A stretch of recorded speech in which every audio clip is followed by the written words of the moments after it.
everybody. How's everybody doing? I just got back from the gym. I'm I'm actually extremely exhausted, and really that's why I look at it. Also, I don't have my lip gloss in the car. I normally would have like lip gloss for my lips to do like a quick, I didn't carry anything today. But today I just wanted to talk about holding yourself accountable. That's something that a lot of people don't do. And placing yourself on a high pedestal, you need to have standards for yourself. You need to have standards for yourself. A lot of people are walking around here without standards for themselves, and they try to project it on you and tell you not to have standards for yourself and tell you that your standards are too high. Now, I'm not saying this in regards to like dating. Yes, you can have standards in dating or whatever, but I'm talking about your entire life.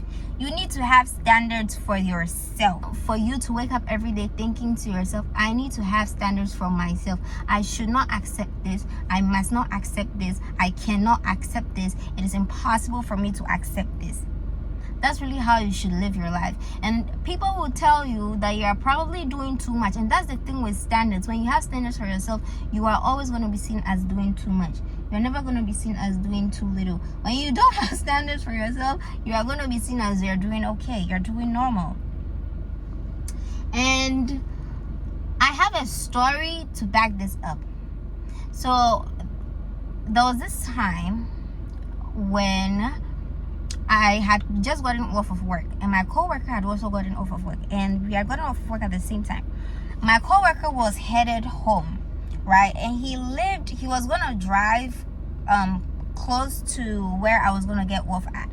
So I needed to get off at my mom's office, right? And my mom's office is such a way that when I get off there, I need to cross the road and then make like a little run into the courtyard. That's if I am going with regular. If I'm going with a car or whatever, regular, that's really how I'm going to get in. But if I was to go with an Uber, the Uber driver can have access to the courtyard. So the Uber driver is going to drop me off in the courtyard. And my coworkers knew that I was using Ubers to commute to my mom's office, and then we're going with my mom to my house, right? So my mom drives us all home. So I picked the Uber to my mom's office, and then my mom drives us all home. So on this day, my coworker had said, oh, I just got off of work. You also got off of work. I can take you to your mom's office, and then you can get off in front of your mom's office and get into your mom's office or whatever, and then I continue the journey. So he had asked me, are you going home with the Uber today? And I was like, yes. And he was like, okay, so I can take you, right?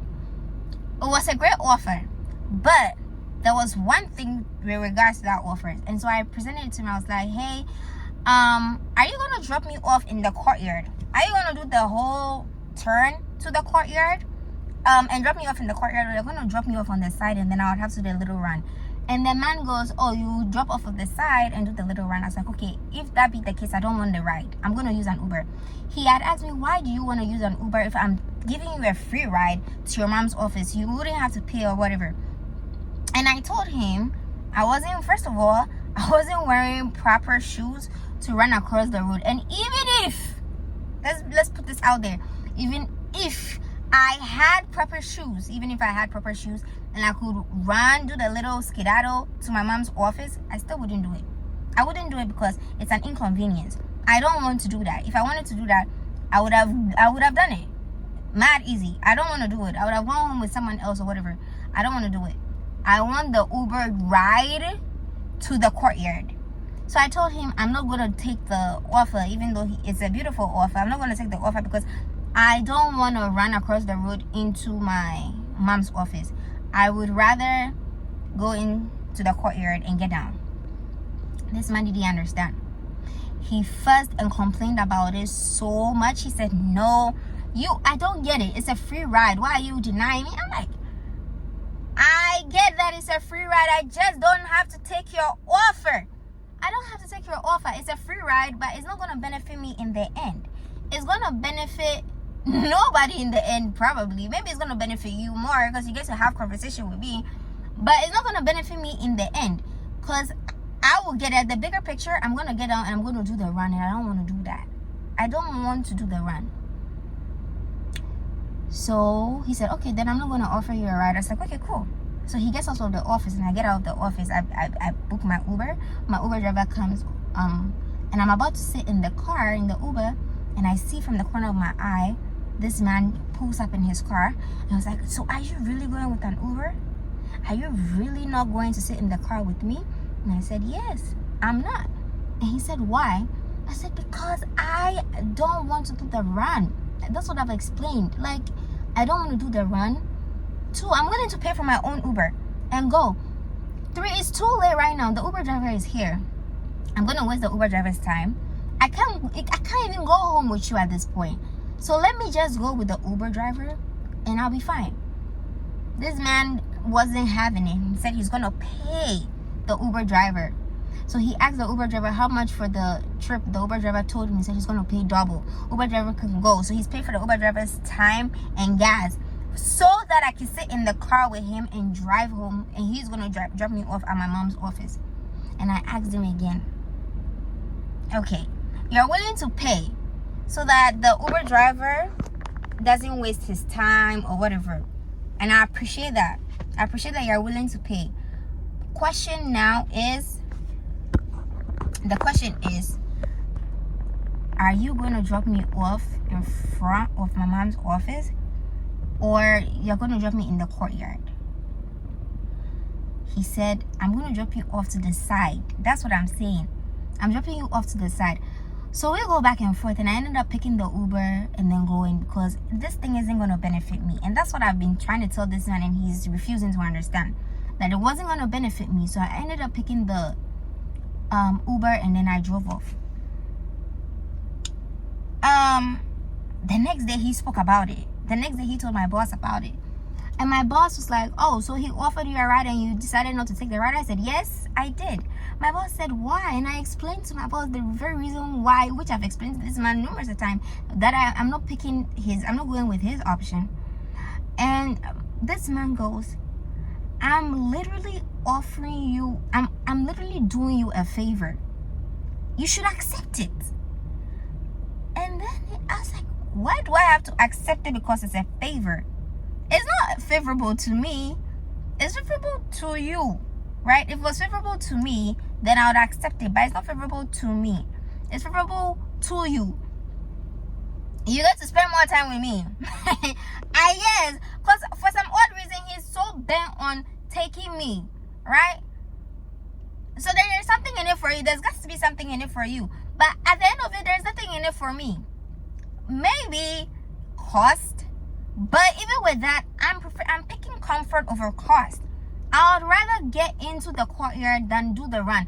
What if I do the run, the little skedaddle, right, in my heels, and then I fall down and I break my leg in the middle of the road? Then what happens? I'm gone? He understood. This man clearly didn't understand. So I think a couple of days later, he said to me, oh, he was about to say something. He was like, oh, I forgot, you're an all or nothing type of person. Yes, I am an all or nothing type of person. I do have, and this is a classic case of standards, of having standards, of knowing what you want and sticking to it, sticking 10 toes down. Even when everything is around and everything is telling you that you need to bend it, you need to break, you need to stand 10 toes down on what you believe. You need to stand 10 toes down on what you think, because having standards is going to dictate to you how people will relate to you, how people will talk to you, and how people will address you. Now he knows that I'm not going for any other thing. This is what I want, and this is what I'm willing to wait. There's nothing wrong with that. I'm willing to wait. I have another story. My brother had wanted to buy clothes for me, and he decided to buy clothes for me off of Shein. And I said, no, I'm not taking that. I'm not taking Shein. And he said, why? I was like, thank you for thinking of me, but I'm not taking Shein. I do not want my clothes off of Shein. I don't want clothes that I would have to wash, and then after one wear, that's it. That's a waste of money. I'm not doing it. So I'm not doing the Shein or whatever. And he was like, oh, okay. she's expensive. He made a joke about that. He was like, oh, she's expensive, and I giggled about it. So he never bought the clothes for me because he said his budget, it wasn't his budget. I said, okay. Recently he comes up to me and he was like, I'm gonna buy you clothes, and I said, okay, sure. So I sent him the clothes that I sent him the picture of the clothes that I want to order. Do you know what my brother says? He says, oh yeah, I know you are no basic, right? When I sent him the clothes, he was like, I know you're no basic. But you see, had I in the beginning said, oh, they're free clothes, I don't have to pay, my brother is buying me clothes off of Shein, I should just accept it, I wouldn't be in the position that I'm in right now, where he mentally prepared for it that, okay, if I'm talking to my sister and I'm going to buy my sister clothes, I need to budget for my sister. I need to put her, like, have a high budget for her. So this time when he came to me and he's asking me, okay, what kind of clothes are you looking at, whatever, he was prepared. He was prepared to okay, she's gonna ask for something expensive. And he even says it. He's like, oh, she's not basic. He said, we don't do basic here. And he chuckled at that. And I laughed at that because that is true. We don't do basic here. So you need to have standards for yourself. You need to stand 10 toes. You need to have your reasons why you're doing. People will tell you so much. People will tell you to be forgiving, to be accepting, to bend, to break. I've had a lot of people tell me stuff. And let me tell you, every single time that people tell me to, oh, break or whatever, and I start, let me not lie, it's not easy having standards, because when the majority is telling you that, oh my gosh, this is too high, you start to think, maybe this is too high. Maybe I need to bring myself down. But then I look at myself, I'm holding myself to a really high standard. If I'm doing that, surely you can do it. You have to be able to do it. If I wasn't holding myself to high standards, then I would say, oh yeah, everybody like falls, everybody fumbles, no, everybody makes mistakes. And no, I'm holding myself to the standards, right? When I make mistakes and I'm capable of acknowledging that I make mistakes, or I made a mistake, I will take accountability for it. I'll say, okay, yeah, what I did was wrong. I shouldn't have done it this way. I'm very introspective with it. So I'm like, oh yeah, what I did was wrong. I shouldn't have done it this way. I should have done it this way instead. If I'm given the opportunity to. Like, yes, I did say that. I shouldn't have said that. What have I said? You need standards. You need to hold yourself accountable. If you have standards, you hold yourself accountable. And when you hold yourself, in order to be able to hold yourself accountable, you need to be introspective. You need to look at yourself and acknowledge where you fall. Acknowledge where you make a mistake. But finally, and most importantly, have standards for yourself in everything. Have standards for yourself in your job.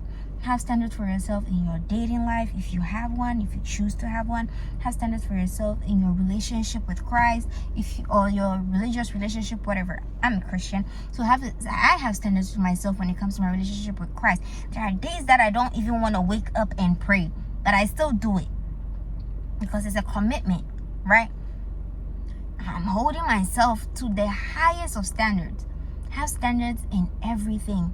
That will determine the trajectory in which people are going to acknowledge you in the trajectory of your life. Don't listen to what anybody says. Honestly, don't listen to what anybody says. People are going to tell you you're doing too much. When you have standards, always remember, when you have standards, you're going to be doing too much. When you don't have standards, you're going to be doing fine.